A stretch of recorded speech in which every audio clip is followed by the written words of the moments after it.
Hello friends, it is that time of year, the time where every homeschool mom on the planet is talking about the curriculum that they are doing with their children for the next school year. Hi, my name is Hillary. I am a third-year homeschooling mom. My oldest is in the third grade. My youngest is almost 2, and she's into literally everything. So this year's gonna be an interesting year. If there was ever a year where I needed some simplistic, open-and-go homeschool options, this is the year. So let's get started. By far, the question that I get asked the most by fellow homeschooling moms or moms that are interested in maybe dabbling in homeschool is, what curriculum do you use? What teaching style do you use? What is your kid's learning style? The curriculum part is the easiest question for me to answer.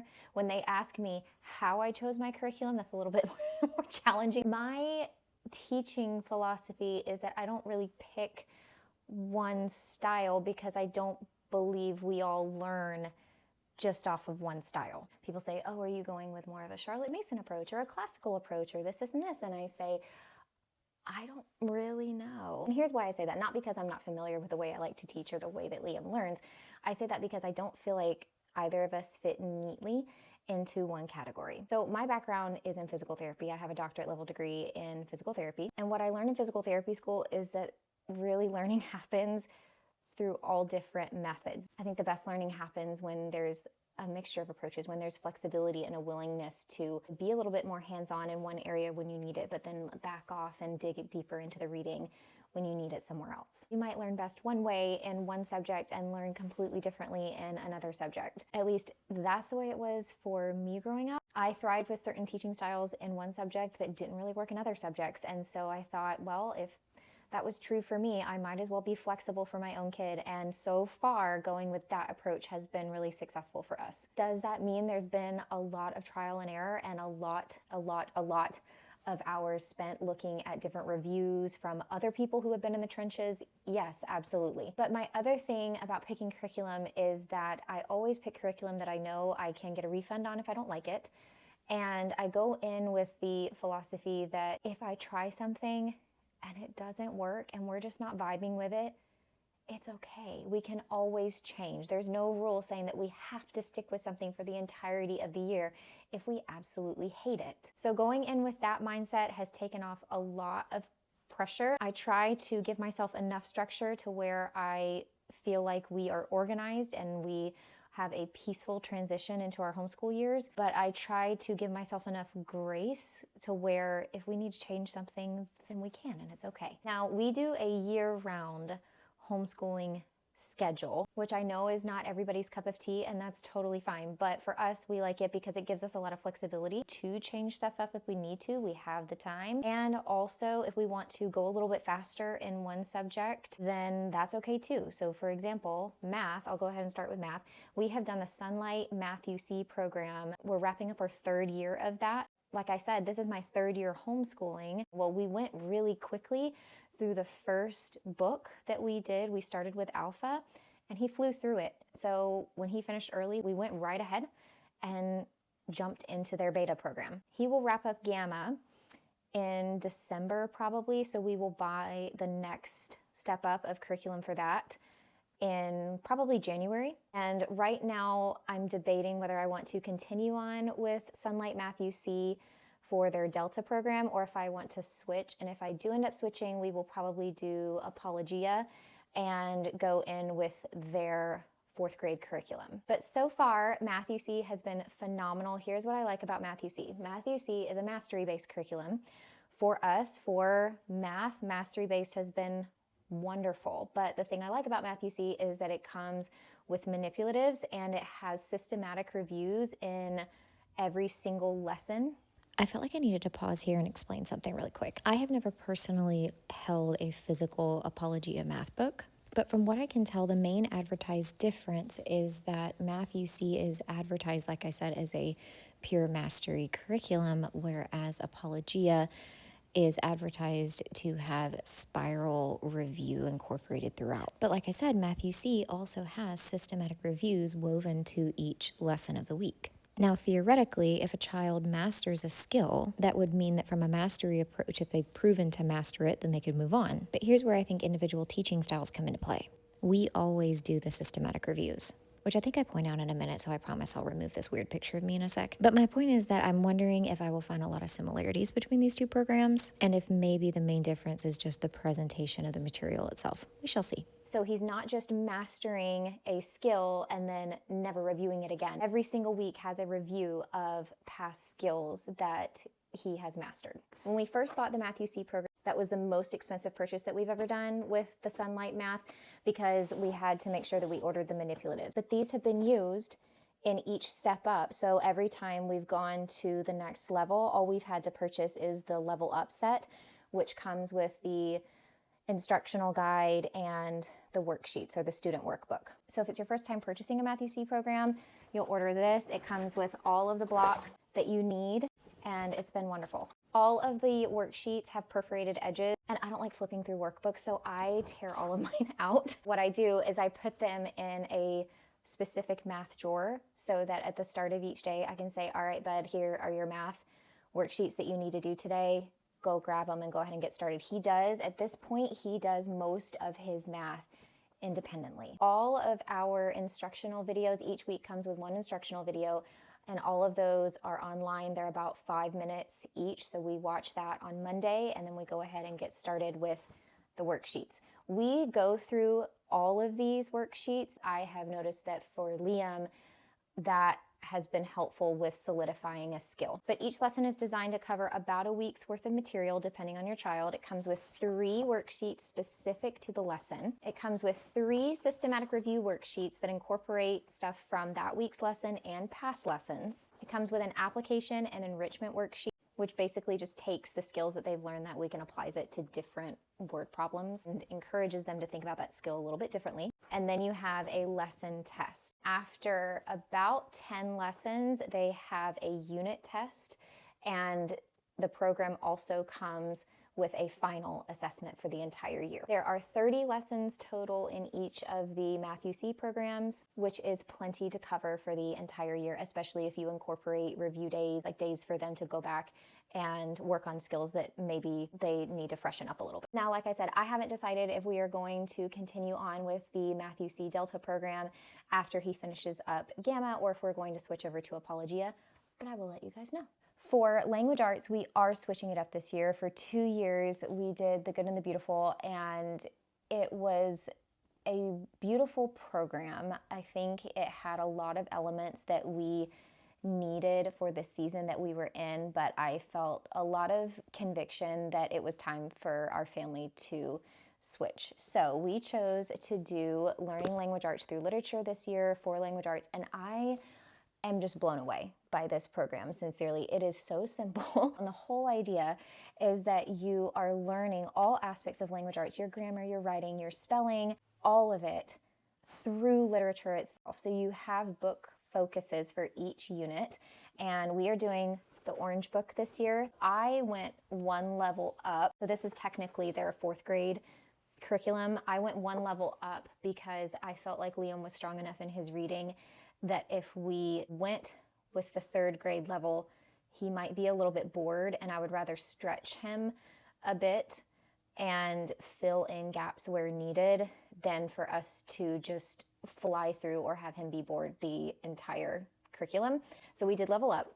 But again, the idea is that you're learning all aspects of your language arts through the books that you're reading. This has just been a breath of fresh air because every lesson is so much simpler than what we were doing in the past. When you first open it up, it's a little bit of a shock, especially if you've done The Good and the Beautiful before, which The Good and the Beautiful, for those who aren't familiar, is more of a Charlotte Mason approach. And everything is really just like all the pages. There's so much color and vibrancy and life to those pages, and that's gorgeous. It's great, but it also incorporates geography and art appreciation. And while all of that is nice, it makes it such that some of the lessons can get really, really heavy and long. This, every single day, is laid out for you. It's an open and go curriculum. And on day 1, you're reading a literature passage together.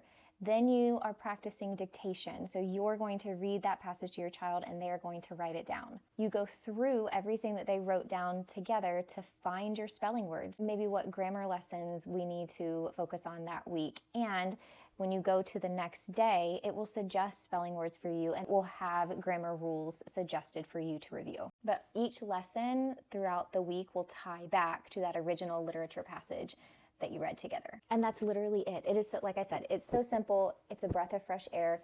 We are working on some other skills for language arts, like handwriting. I have him working on cursive right now with some grooved cursive workbooks. I'll show you those. I got these off Amazon. These are just grooved cursive writing sheets, and he has loved these. And the last thing that we are doing periodically, this is more of like a free time thing to keep writing fun and work on his endurance. My sister-in-law recommended having a journal for him that we write back and forth to each other. So I will write him a note, and we don't talk about it throughout the day, but I write him a note and then he writes back to me. So it's kind of like our little secret journal, and it's super special. It's super fun. That's what we are doing for language arts this year. For Bible, we are continuing with the Bible study workbooks that we started last year. We have been taking our time with these because they are very extensive, and I don't mean that in a bad way. They are just rich with material, and we've really enjoyed them. So we are doing Driven by Grace, Foundations of the Bible. We are in volume 2 right now. Foundations of the Bible comes with a teacher's guide, and it comes with a student workbook. And Liam has just loved this curriculum. He asks about it every morning, and that's what we do while we are eating breakfast. Okay, so for science, I, on a whim, decided to switch up our entire science plan for the year. Not because I disliked our last science program. I absolutely loved it. Liam loved it. We used Noeo Science, and we did that for Biology 1 and Physics 1. I had no complaints. Sincerely, I had no complaints about that program. Only reason I looked into switching was because it is one of the more expensive programs. What you're paying for with Noeo is the living books. So instead of relying on textbooks for teaching, Noeo's whole philosophy is that they are teaching through living books. So instead of reading about Albert Einstein through a textbook, he was reading Who Was Albert Einstein. All of these Who Was books, by the way, he is obsessed with. He loves them. Same thing with Isaac Newton. Who was Isaac Newton? Same thing with Galileo. Who was Galileo? He read this, I think, 4 times. We also used this for our space unit. And like I said, I had no complaints. But because it's one of the more expensive programs, I thought, let me see if there's something else out there that is similar, in the sense that I wanted to focus on chemistry this year. I like the way that we organize by subject, but I wanted to honestly just spend a little less money. So this is what we chose. We chose chemistry for the grammar stage by Elemental Science. And it definitely has more of a classical approach, in the sense that the entire week is based on read, write, do, read, write, do. It comes with a teacher guide and a student workbook. And then it comes with all of your experiment materials in this little box. I have not opened this box yet because I do not like to open things and have things strewn all over the schoolroom until we are ready to open things. But what was interesting to me when I got this set, I got it in the mail today, is I went, oh my gosh, I feel like I'm not going to have as many things that I have to keep up with from an experiment standpoint. With Noeo, they sent all of their experiment stuff in these plastic bags. Let me see if I can... I think I put them in the closet. They would separate them, and they were kind of, to me, it felt disorganized because they weren't organized by unit. It was kind of all over the place. But they came in these plastic bags that weren't resealable, and you had a ton of them for the entire year. So I was always kind of shuffling between bags. This is all. It's so simple. This is all I need. My thing with this year was, I was like, I'm looking for simplicity this year, and I think we nailed that. And then I'm missing one of my books. I think they said it should be in the mail this week, but it comes with 2 textbooks, this book and one other book. Here is my thought process behind this.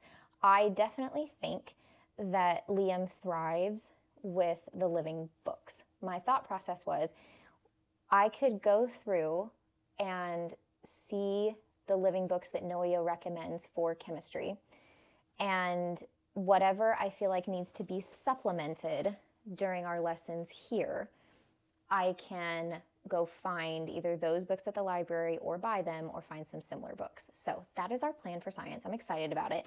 And for a textbook, I think this is kind of fun. It doesn't look overwhelming. So this is what the pages look like. And some of these pages look really similar to some of the living books that he's already been exploring, so this doesn't really scare me. Now, one of the things that I really struggled with Noio is that they didn't have tests or assessments included within the curriculum, and they have their own philosophy as to why they don't do that. But as a mom who really wants to make sure that her child is understanding the concepts, I really struggled with that, and I ended up making my own review sheets for him most of the time. Chemistry for the grammar stage also doesn't have tests from what I can tell, but in the back of the book they have review sheets for each lesson. So I'm curious to see how that goes. That is science. Moving on to social studies, this is where things get a little interesting. So for the past 2 years, we have done more of a world history approach with social studies, and we have been using primarily the Story of the World series, which I love. I love this series so much. Liam loves this series. You can buy just the individual books. It comes in 4 volumes, but I also have the student workbook for this, and I have the teacher book for this. Those are huge. You don't need them for the earlier grade levels. I'm happy I have them because I'd like to come back to them when he gets a little bit older.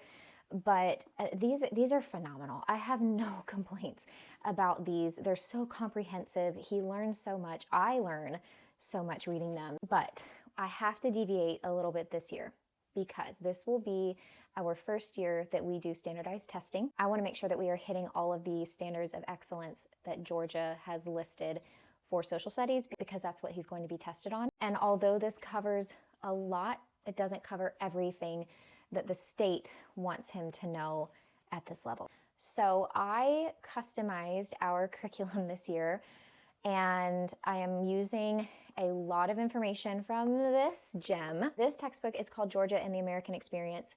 It's very old, and I'm pretty sure I used this in either middle school or high school. So Liam is not by any means reading this by himself, and I am not reading him every single thing that is in these books, but it is a great foundational book that I'm able to pull information from to make sure that we hit all of the standards for 3rd grade social studies. So I'm using this as a guide, and I am supplementing with Story of the World, especially for topics like the Age of Exploration, where I want us to review more of that whole world approach. We also have this book that he loves. It's just our president's book. And then for each unit that I've organized for him, we are getting a ton of library books. The library is going to be our best friend for social studies this year. I think I got probably every age-appropriate Native American and Indigenous cultures book that I could possibly find at the library for our first unit that we did this year. The last resource that I'm using for social studies is this workbook. We love these workbooks. They're so simple, and each activity for the day is very quick. It takes him about 5 to 10 minutes. This is probably a little bit ambitious for me, but I'd really like to have some more structured art activities for this year, and I'd really like to introduce typing for him this year. But for now, this is what we're working with. I'm really excited. He's excited. Even though we do year-round schooling, we always have that moment where we're like, okay, this is our time. We're starting our new year, and he's so pumped. I am an open book when it comes to homeschooling because I believe that doing this in isolation is the worst thing that we can do as moms, like for ourselves, but also for our kids. So if you have any questions, please don't hesitate to ask. And no matter what homeschool curriculum you're doing, no matter what style works for you guys, I hope you have an amazing and blessed homeschool year.